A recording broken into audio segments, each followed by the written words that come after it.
Cara, esse capítulo vai elevar em muito hype do Aokiji. A gente pensava que ele só era Akuma no Mi, mas o homem é força física e treinou com o mais forte. Ele pega o corpo dos piratas, tá nem aí, pirata pra ele não tem vez, e arremessa os caras pegando fogo mesmo. Quer dizer, ou pode querer nos dizer, que o Garp velho, ele tem uma força equiparada aos almirantes no auge atualmente. Fala galera, meu nome é Lucas, voltei agora pra gente ler os spoilers completos do capítulo 1087 de One Piece. O Garp mitando, não tem como não gostar desse homem, o avô do Luffy, o avô do nosso protagonista tá mitando, e a gente vai ver todos os spoilers completos nesse vídeo, mas antes já deixa aquele like, se inscreve no canal se ainda não for inscrito. Agora, bora lá pro site da OPEX, One Piece X, para toda e qualquer informação que você quiser saber de One Piece você encontra aqui. A gente vai para aqui, ó, para os spoilers completos de One Piece. Mas um pouco antes tem mais spoilers, vamos ler, pode ser que tenha alguma informação a mais que não tem aqui embaixo. O Garp estava lutando contra vários outros personagens além do Aokiji, inclusive o Shiryu, Pizarro e Vasco Shot, e mostrou seu progresso sobre eles. E quando Shiryu o surpreendeu e o esfaqueou, ele foi derrubado com um golpe do Garp. O Garp estava caído no chão, mas não anunciou sua derrota nesse capítulo. Eu acho que é algo que vai estar nos spoilers completos, mas a gente leu aqui. Agora a gente vai para os spoilers completos desse capítulo aqui, porque a gente tem o início sendo o pedido de capa de um fã, onde o Ace usa as chamas para aquecer água para o banho de uma capivara. Capivara, será que o Oda tá ligado nos temas do Brasil? Recentemente a gente teve aí uma polêmica sobre capivaras, mas continuando. O capítulo começa na Marine Base C1. Branil está mostrando a Jungle e Full Body as ruínas de dois enormes navios de guerra. Branil explica que eles são sacos de navio de guerra, como sacos de areia, mas navios reais. O Garp os usa para praticar seu soco. Vê só o quanto o homem não é bolado. Saco de areia? Quero não. Traz aqui os navios para me derrubar na base do soco. Branil. E há dois navios, porque um deles foi usado por Aokiji. Cara, esse capítulo vai elevar em muito hype do Aokiji. A gente pensava que ele só era Akuma no Mi, mas o homem é força física e treinou com o mais forte. Vamos continuar. Garp e Aokiji tinham uma regra especial. Eles nunca usaram haki ou habilidades especiais quando estavam golpeando esses navios. Vê, só na força bruta, sem haki, sem habilidades de Akuma no Mi. Meu irmão, o Aokiji está tendo um hype absurdo, o Oda tá elevando muito hype em cima dele nesse capítulo aqui. A cena muda para Hashinosu, a Ilha dos Piratas. O Garp ainda está lutando contra os piratas do Barba Negra. Garp joga San Juan Wolf no mar, mas não podemos ver como Garp fez isso. Vemos apenas que San Juan Wolf está no mar. Esse aqui é um ponto interessante porque, dependendo da maneira em que ele entra no mar, ele pode ou não morrer afogado. Acho que é o que eles vão dizer aqui agora. Os homens do Barba Negra tentam ajudar o Wolf, pois ele morrerá afogado. Esse aqui é um ponto interessante porque ele já andou dentro do mar e não morreu. Ou não perdeu todas as suas forças. Por quê? Porque existe uma diferença. Dentro do mar, o usuário não perde seus poderes de Akuma no Mi. Ele se torna tão fraco ao ponto de que não consegue utilizar efetivamente. Mas o Luffy, por exemplo, ele continua sendo de borracha mesmo no mar. E o San Juan Wolf, quando ele ativa os seus poderes primeiro e depois entra no mar, ele fica fraco porque seu corpo está mergulhado na água, mas como ele toca no chão, ele não perde os seus poderes, e aí ele pode ir caminhando sem se afogar. Mas se ele foi jogado antes de se transformar, aí não tem como, ou ele não vai ter força suficiente para usar os seus poderes e crescer anormalmente para conseguir tocar no mar. Esse aqui é um ponto interessante desse capítulo. Vasco Shot cospe fogo em Garp usando uma bengala de ataque. Shugurupu chama da fornalha de saque do beberrão.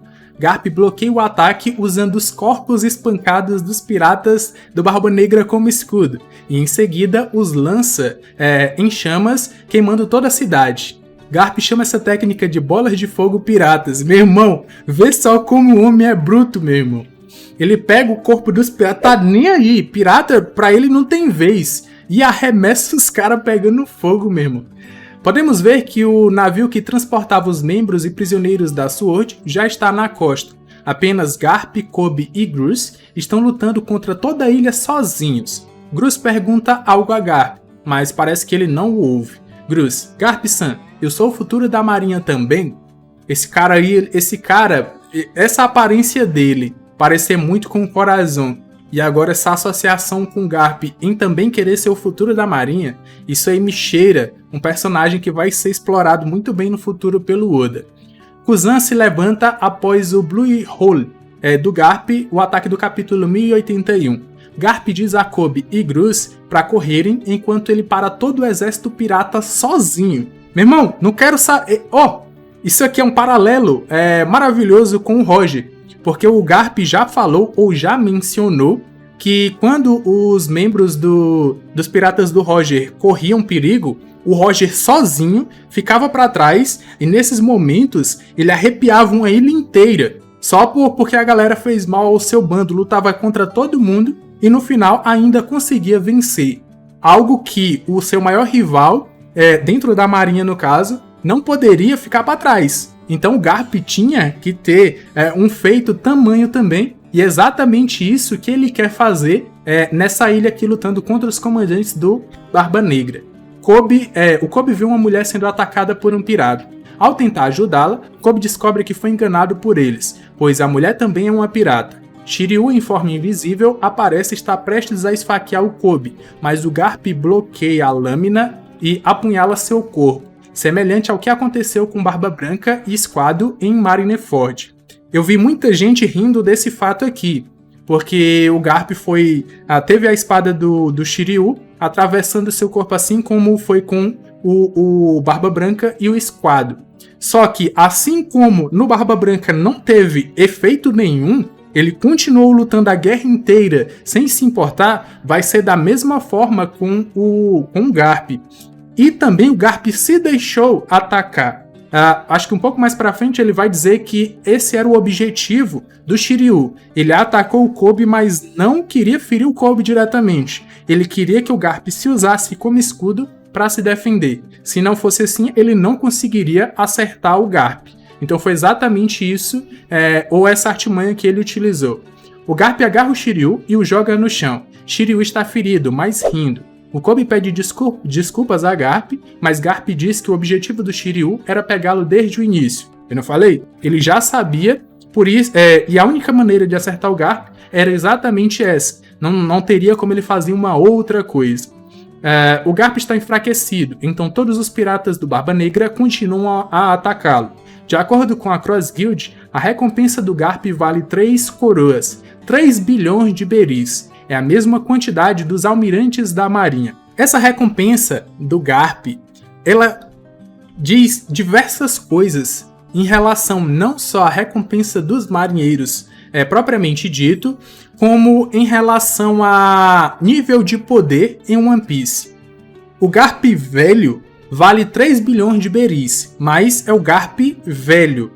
E se a gente for levar em consideração poder monetário, o governo mundial tem muito mais poder monetário do que a Cross Guild, por exemplo, do que só um bando pirata que foi formado, uma organização que foi criada. Então, esse pode ser um primeiro motivo para a recompensa do Garp ser muito menor que a do Roger, por exemplo, que era o seu rival. Mas também quer dizer, ou pode querer nos dizer, que o Garp velho ele tem uma força equiparada aos almirantes no auge atualmente. Por isso que todos eles tem uma recompensa de 3 bilhões de beris. E isso também quer dizer, ou pode querer nos dizer, que o Luffy atualmente, ele tá ou mesmo que o Luffy seja um Yonkou hoje em dia, não significa que ele tenha nível de poder equiparado aos Yonkous passados. Não tem nível de poder comparado ao do Roger, do Barba Branca, do Shanks, do próprio Kaido que o Luffy derrotou, mas não derrotou sozinho, da Big Mom, pode ser que ele derrotaria a Big Mom num X1, mas seria difícil, o próprio Barba Negra também. Então isso quer dizer que o Luffy, por exemplo, ele tá no nível dos almirantes um pouco superior, mas isso é algo pra gente comentar diretamente no review desse capítulo aqui. Um flashback começa, vemos a primeira vez que o Garp conheceu o Kuzan. O capítulo não diz quando aconteceu, mas Garp parece muito jovem, como muito antes da execução do Roger. O jovem Kuzan pediu a Garp para ser seu discípulo, mas o Garp disse a Kuzan para ir treinar com os instrutores da Marinha. Talvez Garp tenha falado sobre Zephyr, será que o Oda vai canonizar ele mesmo na história? Porque até hoje eu acho que o Zephir não apareceu ainda, o Almirante Z não apareceu ainda nas páginas do mangá. Kuzan recusou e tentou imitar Garp socando os navios de guerra com ele. Com o passar dos dias, o soco do Kuzan foi ficando cada vez mais forte, até que o som do seu soco ficou tão alto quanto o do Garp. Com o tempo, Garp foi se aproximando de Kuzan. Garp até reclamou de sua família para Kuzan, enquanto eles comiam lanche juntos. Garp: meu filho se tornou um revolucionário, caramba, e meu neto disse que vai virar pirata, como se eu fosse deixar. Kuzan olhou irritado para Garp. Kuzan: e o que eu tenho a ver com isso? Muito provavelmente, essa passagem aqui quer dizer que, pro Garp, o Kuzan tem um valor sentimental de família. Ele é aquele discípulo, ou foi aquele discípulo que o Garp queria que seu filho e seu neto tivessem sido para ele, mas que acabou não sendo, porque o seu filho se tornou um revolucionário e o Luffy se tornou um pirata. Mas o Kuzan é aquele que poderia, ou no caso herdou, todo o propósito do Garp em se tornar um marinheiro e futuramente um almirante. Mas agora ele também desertou para a marinha, ou para a pirataria, e isso deixa o Garp muito triste. De volta ao presente, Kuzan cobre a mão com uma técnica chamada Ice Glove, luva de gelo. Em seguida, Garp e Kuzan socam o rosto um do outro com haki, criando uma enorme explosão. Podemos ver um raio negro com um impacto. Ambos são jogados longe. O Oda só tá aumentando o hype em cima do Aokiji. Meu irmão. Vamos continuar. Avalokizarro traz 2 braços enormes da ilha com seus poderes e está prestes a esmagar o navio do Garp. No final do capítulo, vimos Garp caído no chão sangrando. Não conseguimos ver o que aconteceu com o Kuzan. Garp fala com Kobe. Garp: Kobe, não entre em pânico. A justiça prevalecerá. Fim do capítulo. Na próxima semana, capa colorida do capítulo 1088 para comemorar o 26º ano de mangá de One Piece. Então é isso. Temos aqui os spoilers completos de One Piece. Esse capítulo elevou muito o hype em cima do Garp e do Kuzan, porque a gente pensava até hoje em dia que eles eram mais, os almirantes, no caso o próprio Kuzan, eram mais poderes e haki, mas ele mostrou ter força bruta o suficiente para se comparar ao Garp. E o Garp um pouco depois do seu auge, que foi ali perto da execução do Roger. Ou, propriamente dito, no seu auge, que foi ali perto da execução do Roger, porque o Roger só se entregou para a marinha porque estava doente. Então, Aokiji, fortíssimo, e também eleva o nível de poder do Akainu, por ter vencido o Aokiji. A gente só não sabe como isso aconteceu, mas aconteceu. Então, foram todos esses, esse que foi o spoiler completo do capítulo. Comenta aqui embaixo o que você achou, quais são as suas opiniões. Eu vou estar vendo e vou estar dando coraçãozinho para vocês. Quando o capítulo sair, volta aqui no canal que a gente vai ter o review do capítulo completo com mais informações. Aqui na tela final vão estar aparecendo 2 vídeos que eu acredito que vocês vão gostar. Eu me despeço por aqui, um abraço e valeu!